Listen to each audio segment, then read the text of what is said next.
बच्चों।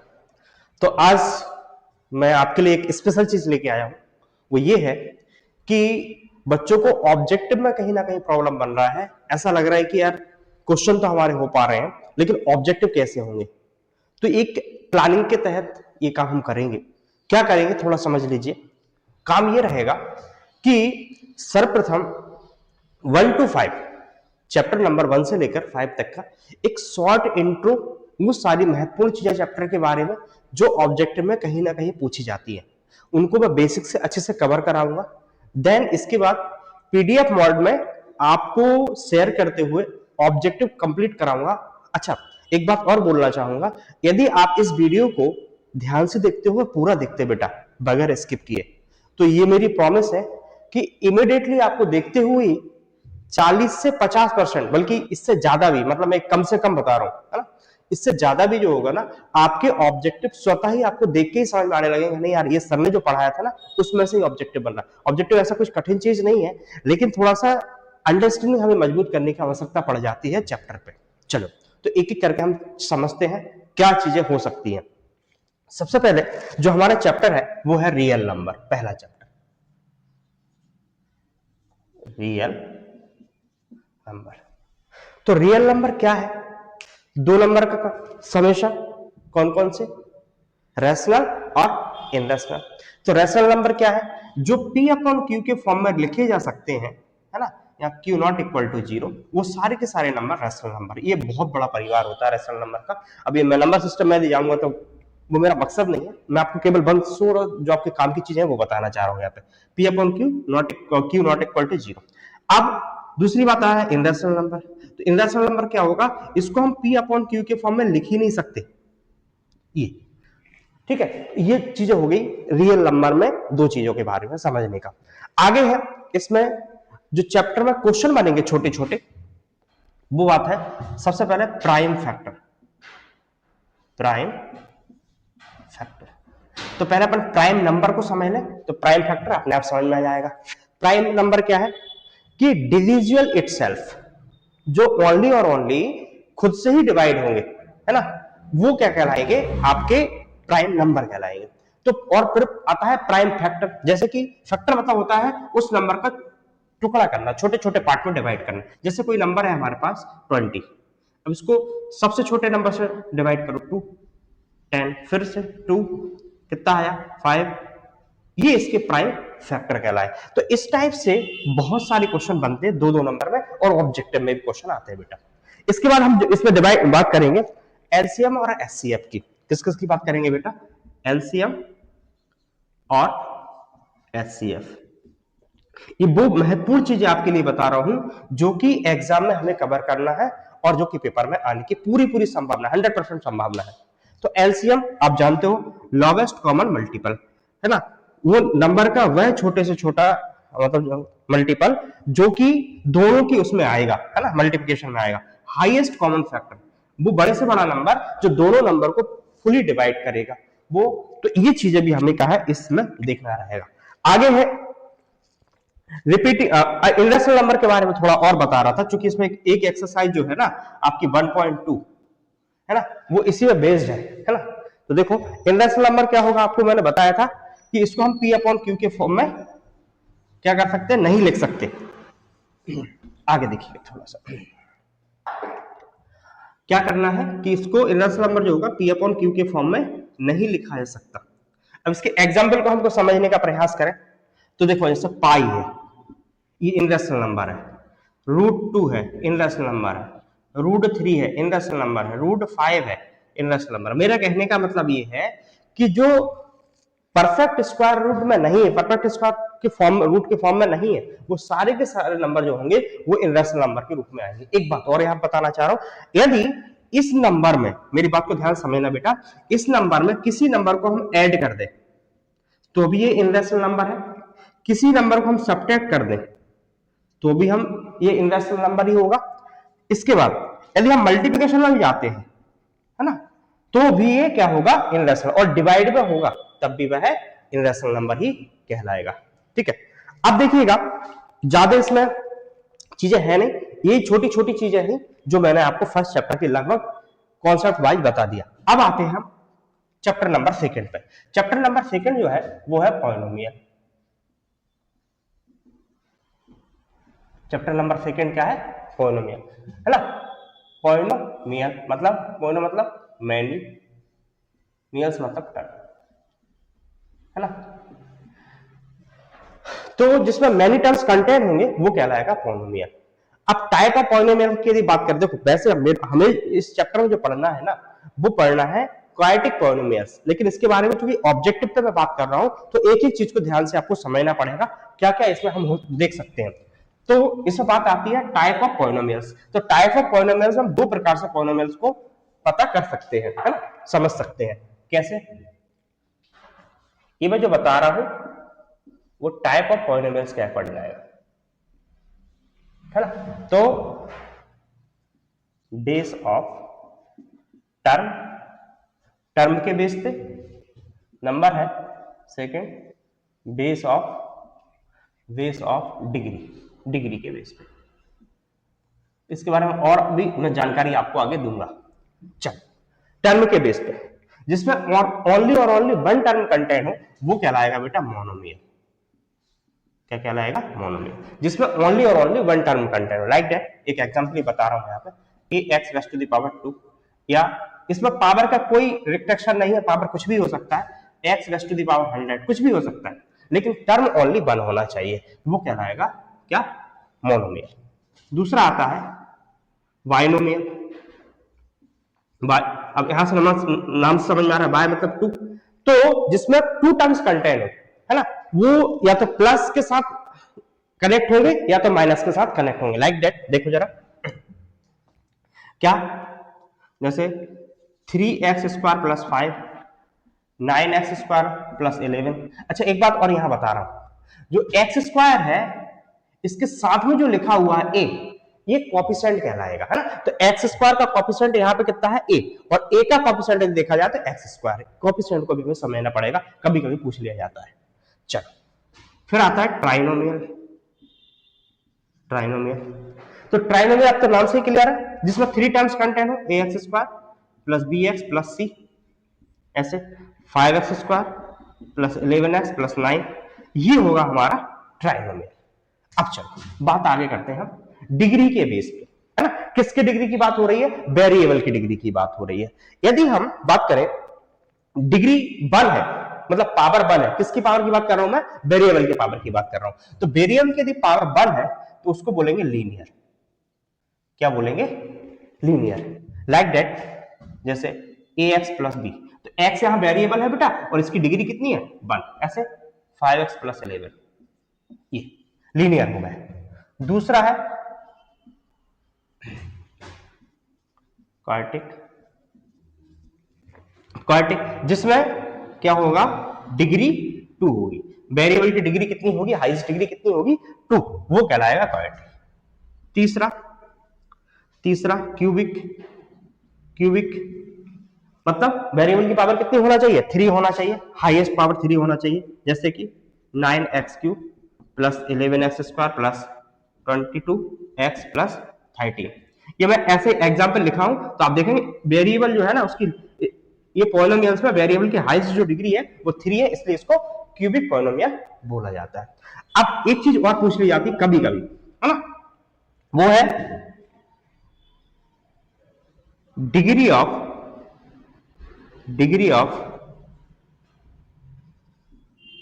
पॉलिनोमियल। तो degree of polynomial क्या क्या मतलब हुआ?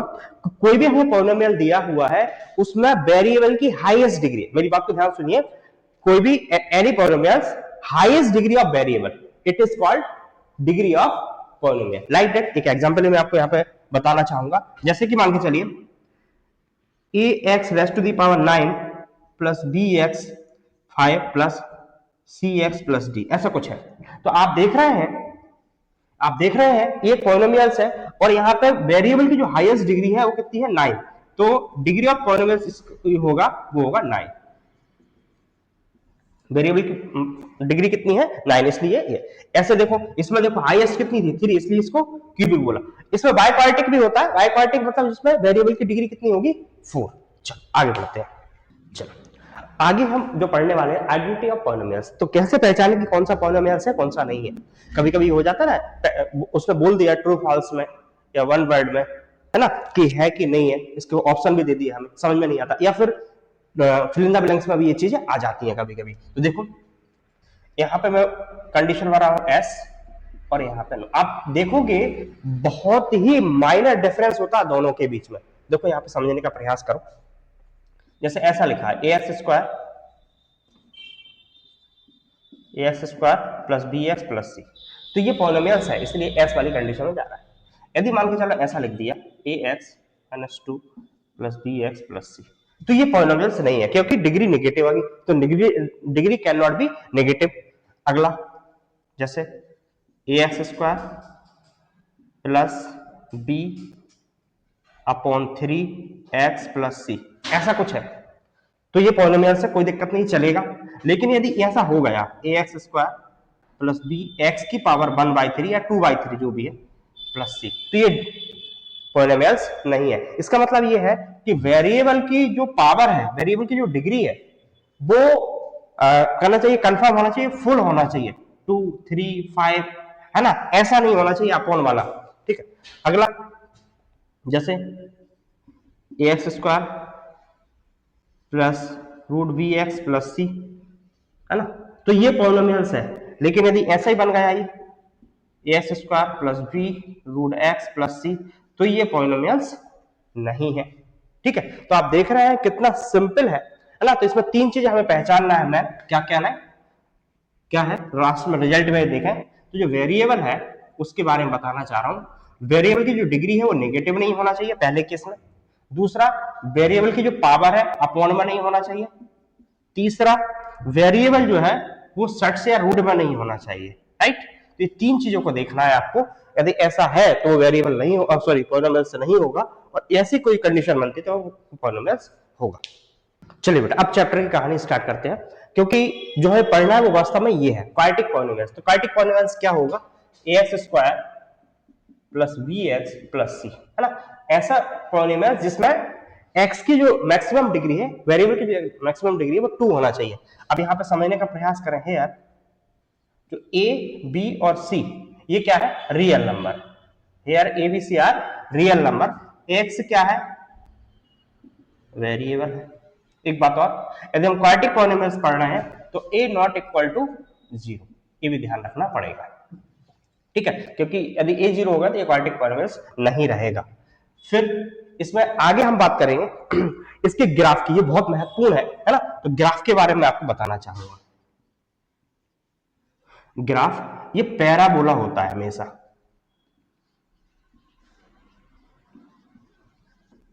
ग्राफ पैराबोला होगा लाइक दैट, ऐसा। ये कभी कभी पूछ लिया जाता है भाई, है ना, कि क्वाड्रेटिक जो पॉलिनोमियल्स होगा उसका ग्राफ कैसा होगा, तो ये ग्राफ ऐसा होगा। इसके बाद मैं बात करूंगा जीरोस ऑफ क्वाड्रेटिक पॉलिनोमियल्स की। तो जीरोस ऑफ क्वाड्रेटिक पॉलिनोमियल्स कैसा होगा कि if a quadratic polynomial a x square plus b x plus c, its zeros are alpha and beta, alpha और बीटा दिए हुए, तो सब तब निकालेंगे सबसे पहले sum of zeros, sum of zeros, तो ये होता है alpha plus beta is equal to minus b upon a, minus b upon a. इसके बारे में और आगे लिखना है तो ये लिख सकते हैं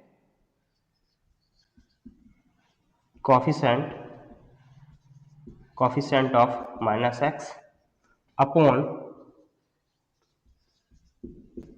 कोफिशिएंट ऑफ एक्स स्क्वायर। तो आप देखोगे यहाँ पे तो ये देखो, ये यदि इसको ब्रेक करके लिखे तो minus minus b into x ऐसा लिख दिया जाता है ना। तो एक्स स्क्वायर का कोफिशिएंट ए है और माइनस बी जो है वो एक्स का कोफिशिएंट, माइनस एक्स का कोफिशिएंट है। ऐसे ही product of zeros, product of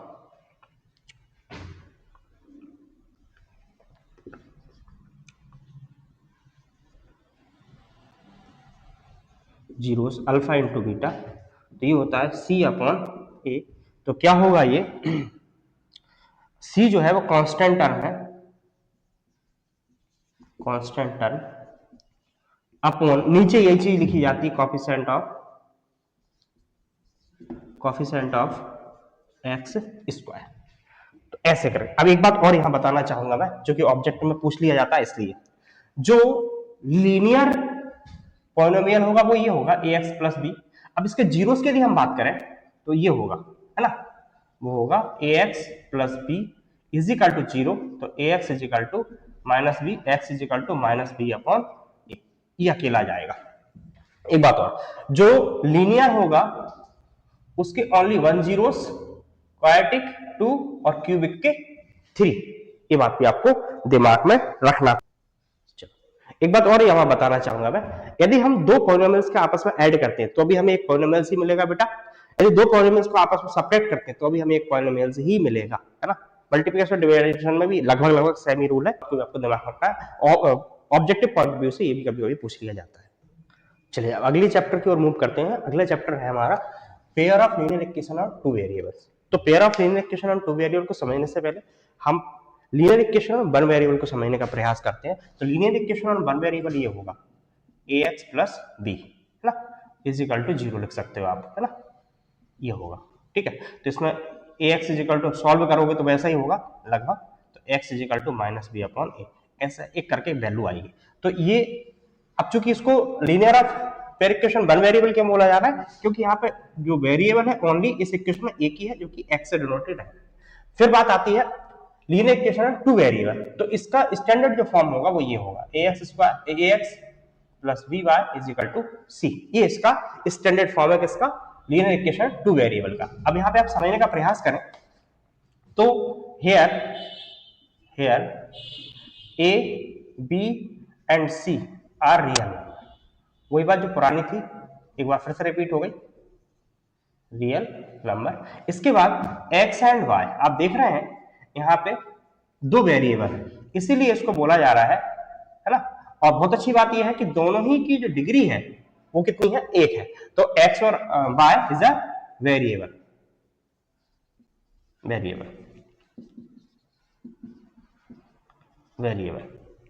है ना। अब इसको सॉल्व करने का वे या सॉल्व करने का अप्रोच, एक बात और यहां पे क्लियर बता दूं मैं आपको कि जो लीनियर इक्वेशन टू वेरिएबल है इसका जो ग्राफ यदि हम देखेंगे, क्योंकि इसमें ग्राफ मेथड भी आएगा, तो ग्राफ जो होगा वो एक स्ट्रेट लाइन आएगा, है ना। कैसा आएगा, एक स्ट्रेट लाइन आएगा। तो इसको सॉल्व करने का जो वे है वो दो प्रकार का होगा। एक तो क्या रहेगा, ग्राफिकल मेथड, ग्राफिकल होगा, दूसरा होगा एल्जेब्रिक। तो ग्राफिकल में हमें दो इक्वेशन दी रहेंगी, उनको हम सॉल्व करके, अब उसकी सिचुएशन अलग अलग रहेगी, है ना। तो सिचुएशन क्या क्या होंगी उसको मैं अभी यहां पर डिफाइन करूंगा। एल्जेब्रिक में दो मेथड है हमारे पास, एक तो है एलिमिनेशन मेथड, ये लगभग सभी बच्चों को आती होगी, नहीं आती होगी तो इसकी मैंने अलग से वीडियो बनाया है।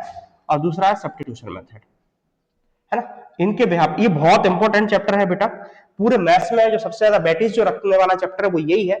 इसमें आप ध्यान से रखना, ये 7 मार्क्स का टोटल आना है, इसमें से 1 मार्क्स का ऑब्जेक्टिव है, एक 2 मार्क्स का क्वेश्चन है और एक 4 मार्क्स का क्वेश्चन है। हाँ, मैं यहाँ पे एक चीज जरूर आइडेंटिफाई करना चाहता हूं, वो ये है कि जो ऑब्जेक्टिव और ये जो चीजें होंगी ना, ये आपका लगभग जो हमारा 3.1 है यहां से आप समझ लीजिए, और 4 मार्क्स का जो क्वेश्चन होगा 3.2 और 3.3 से रिलेट करेगा, मतलब एलिमिनेशन और सब्स्टिट्यूशन मेथड से। तो ग्राफिकल मेथड जो हम सॉल्व करने जाएंगे तो यहाँ पे 3 कंडीशन बनेंगी, है ना, इक्वेशन की। सबसे जो पहली कंडीशन होगी कि जो लाइन होगी, देखिए यहाँ पे हमारे पास a1x plus b1y plus c1 is equal to 0, a2x plus b2y plus c2 is equal to 0। जब हम उनको सॉल्व करेंगे तो हमारे पास कुछ सिचुएशंस यहाँ पे कंडीशंस तैयार होंगी, वो तैयार क्या होंगी उनको यहाँ पे अपन चीज समझते हैं।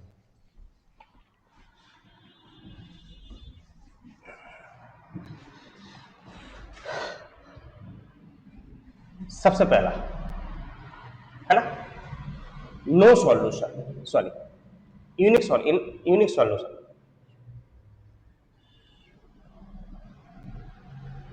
Unique unique solution. ये यूनिक सॉल्यूशन कब बन रहा है कि when two lines are intersect each other at a point, है ना, जब दो लाइन है like A B and C D, ये एक दूसरे को क्या कर रही है, एक ही पॉइंट पे क्या कर रही है, इंटरसेक्ट कर रही है, तो वो हमारा होगा यूनिक सॉल्यूशन। इसकी कंडीशन क्या होगी, a1 upon a2 not equal to b1 upon b2। ये आपको अच्छे से याद करना पड़ेगा, दो चीजें, यूनिक सॉल्यूशन नाम, कंडीशन, और ये कब होगा, इंटरसेक्टिंग लाइन होगी। दूसरा दूसरा नो सॉल्यूशन। नो सॉल्यूशन, तो नो सॉल्यूशन क्या है, when two lines are parallel each other, parallel, है ना, ए बी और ये C D, parallel each other, when two lines are parallel each other then system has no solution. Condition क्या होगी, a1 upon a2 equal to v1 upon v2 not equal to c1 upon c2। ये आपका no solution का condition होगा। तीसरा है infinitely many solution. Infinitely many solution का क्या मतलब हुआ, तो इनफाइनाइटली मैनी सॉल्यूशन में क्या होगा बेटा, when two lines A B and C D, मतलब एक के ऊपर से दूसरी लाइन खींची गई हो, जैसे कि ये इसी के ऊपर से दूसरी लाइन ये खींची गई हो पूरी तरीके से, ये इसको पूरी तरह ढकती हुई जाएगी एक दूसरे के ऊपर, है ना, तो उसका नाम होगा कोइंसिडेंट लाइन, है ना, एक दूसरे के ऊपर जो लाइन खींची जाती है उनका नाम होता है कोइंसिडेंट लाइन। कंडीशन ये होगी a1 upon a2 equal to b1 upon b2 equal to c1 upon c2। तो हमने यहाँ पे तीन कंडीशंस पढ़ी, है ना, नंबर पहले, है ना, यूनिक सॉल्यूशन के लिए a1 upon a2 equal to b1 upon b2, line की कंडीशन क्या होती है, इंटरसेक्टिंग, इंटरसेक्टिंग। नंबर दूसरी हमने पढ़ी नो सॉल्यूशन, तो a1 upon a2 is equal to b1 upon b2 not equal to c1 upon c2। तो ये होता है parallel line, parallel line. Number तीसरा पढ़ा हमने, है ना, a1 upon a2 is equal to b1 upon b2 is equal to c1 upon c2। ये होगा इनफाइनाइटली मैनी सॉल्यूशन। लाइन की कंडीशन यहां पे लिखी है कोइंसिडेंट लाइन।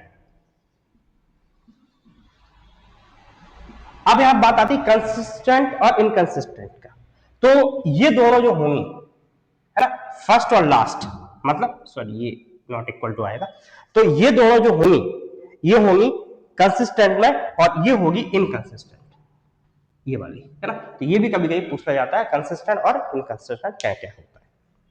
तो बेटा अब हम चैप्टर नंबर 4 पर थोड़ा मूव करेंगे। चैप्टर नंबर 4 का नाम है क्वाड्रेटिक इक्वेशन। क्वाड्रेटिक इक्वेशन क्या होता है आपको मैं बता चुका हूं कि वेरिएबल की डिग्री 2 होना चाहिए, ax square plus bx plus c is equal to 0, ये आपकी कहलाएगी quadratic equation.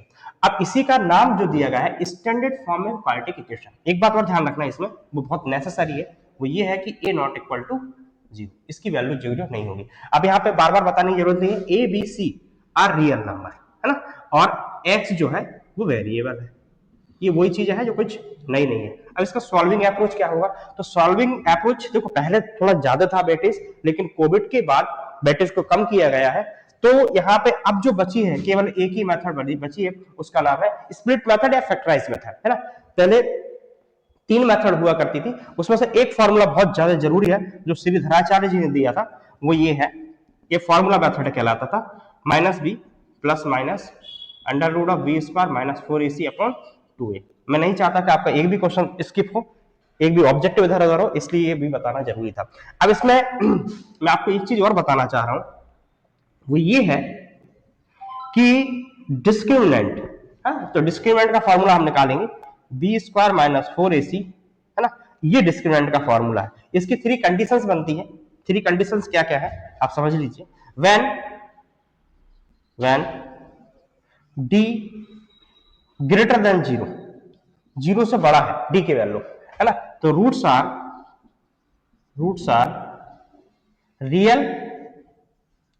Real and distinct या डिफरेंट, जो आपको लिखना है ना, आपके बुक में डिस्टिंक्ट लिखा हुआ है। Number 2, when D is equal to D, D का मतलब है यहां से डिस्क्रिमिनेंट से, D is equal to 0, roots are real and equal, है ना। तीसरा है व्हेन डी लेस देन 0, है ना। तो ये क्या होगा, नो इमेजिनरी रूट्स या नो रूट्स होगा। इसके बारे में 11वीं क्लास में पूरा एक चैप्टर है, अपन 11वीं में डिस्कस करेंगे, ठीक है। अब इसमें एक चीज और बताना चाह रहा था, सम ऑफ रूट्स और प्रोडक्ट ऑफ रूट्स, ये क्वाड्रेटिक पॉलिनोमियल्स जो था ना लगभग वैसा ही है। तो सम ऑफ रूट्स होगा alpha plus beta is equal to minus b upon a, और alpha into beta is equal to c upon a, ये रूट्स होगा इसके, ठीक है। रूट्स, नेचर ऑफ रूट्स कहते हैं। फोर्थ को करने के बाद एक बहुत प्यारा चैप्टर नंबर 5, उसके और अपन इंट्रोडक्शन पे अच्छे से समझते हैं, जैसे कि आपको ऑब्जेक्टिव पॉइंट ऑफ व्यू से और 2 मार्क्स के पॉइंट ऑफ व्यू से भी कोई दिक्कत नहीं होने वाली है। चैप्टर नंबर 5 का जो नाम है वो है एपी, अर्थमेटिक प्रोग्रेशन। एक ऐसी सीरीज है ना जो कि एक पर्टिकुलर नंबर के बाद उसमें एक फिक्स्ड नंबर को ऐड करने पर या सबट्रैक्ट करने पर, अब जब डेफिनेशन में आप जाओगे तो ऐड करने का लिखा है, लेकिन सबट्रैक्ट करने पर भी एक सीरीज ही बनेगी, सीक्वेंस ही बनेगा, है ना। तो देखो जरा क्या है, लाइक दैट हमारे पास यदि फर्स्ट टर्म ए है और कॉमन डिफरेंस डी है, तो हमारे पास जो एपी निकल के आएगा, इसको जनरल फॉर्म में बनेंगे बेटा, एपी इज इक्वल टू होगा ए प्लस डी, ए प्लस 2d, ए प्लस 3d, इस टाइप से आगे और भी टर्म हम निकाल पाएंगे, है ना। तो इसको हम टर्म वाइज यदि कैलकुलेट करें तो a1, a2, a3, a4 so on, है ना। तो जो एपी होगा वो 2 टाइप्स का होगा, टाइप वे में देखा तो एक है फाइनाइट एपी, एक है इनफाइनाइट एपी, जिसमें फर्स्ट टर्म से लेकर लास्ट टर्म तक की वैल्यू हमें पता रहेंगी कि स्टार्ट कहां से हो रहा है, एंड कहां पर हो रहा है, वो एपी कहलाएगा हमारा फाइनाइट एपी। लेकिन स्टार्टिंग वाले टर्म हमें पता है लेकिन लास्ट वाले टर्म नहीं, लाइक दैट ये वाले, तो ये इनफाइनाइट एपी कहलाएगा। अच्छा, दूसरी बात यहाँ पे ए के बारे में और थोड़ा सा आपको डिस्कस करना चाहूंगा। ए मीन्स है कॉमन डिफरेंस, यहाँ पे मैं लिखा हूं, तो कॉमन डिफरेंस बेटा पॉजिटिव हो सकता है, नेगेटिव भी हो सकता है और जीरो भी हो सकता है। ये बात बहुत इंपॉर्टेंट है, इसलिए इसको ध्यान से समझ के चलेंगे। अच्छा एक बात और, जब हमें देखो इस एपी का की पॉइंट क्या है, मतलब इस पूरे चैप्टर का की पॉइंट क्या है, कोई टर्म फाइंड करना है, कोई वैल्यू निकालना है या बनाना है, जो भी है, इसमें 2 चीजें पता होना बहुत ज्यादा जरूरी है। पहला है फर्स्ट टर्म, यदि यही हमें पता है ना, और दूसरा है कॉमन डिफरेंस। ये 2 चीजें आपको पता होना ही चाहिए, है ना, कॉमन डिफरेंस, है ना, डी। तो देखो जैसे फर्स्ट टर्म ए, सेकेंड टर्म ए प्लस डी, थर्ड टर्म ए प्लस 2d। यहां पे आप देख रहे हो कि जो भी हम टर्म ले रहे हैं डी उससे हमेशा एक कम आएगा, है ना। जैसे फर्स्ट टर्म तो डी यहाँ 0 है, सेकेंड टर्म डी 1 आया, थर्ड टर्म डी 2 आया, फोर्थ टर्म ए प्लस 3d। यदि मान के चलो हम ए 10 टर्म लेते तो ए प्लस 9d। तो ऐसे ही जो हमारा फर्स्ट फॉर्मूला निकल के आएगा, जैसे कि n टर्म लेना है, कौन सा टर्म लेना है, nth टर्म।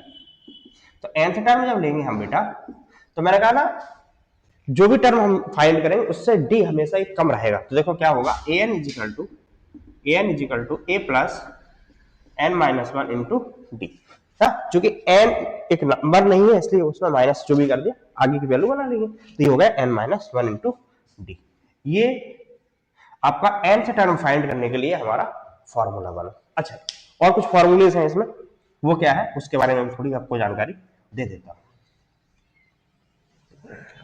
वो ये है कि जैसे हमें सम बनाना है,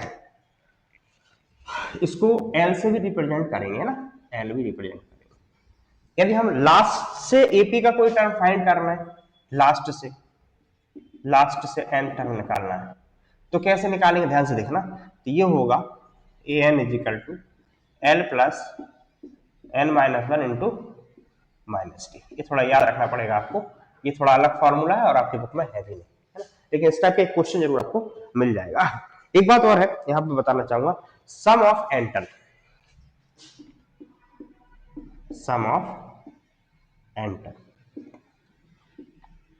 एन टर्म का सम क्या होगा। तो एन टर्म का सम क्या होगा, देखो जरा ध्यान से सर, 3 फॉर्मूला बनेंगे। A n is equal to, एक तो ये वाला फॉर्मूला है n/2 2a plus n minus one into d, a के वाला फॉर्मूला है n by two A plus l, कभी कभी ए भी यूज हो जाता है, n by two A plus a N.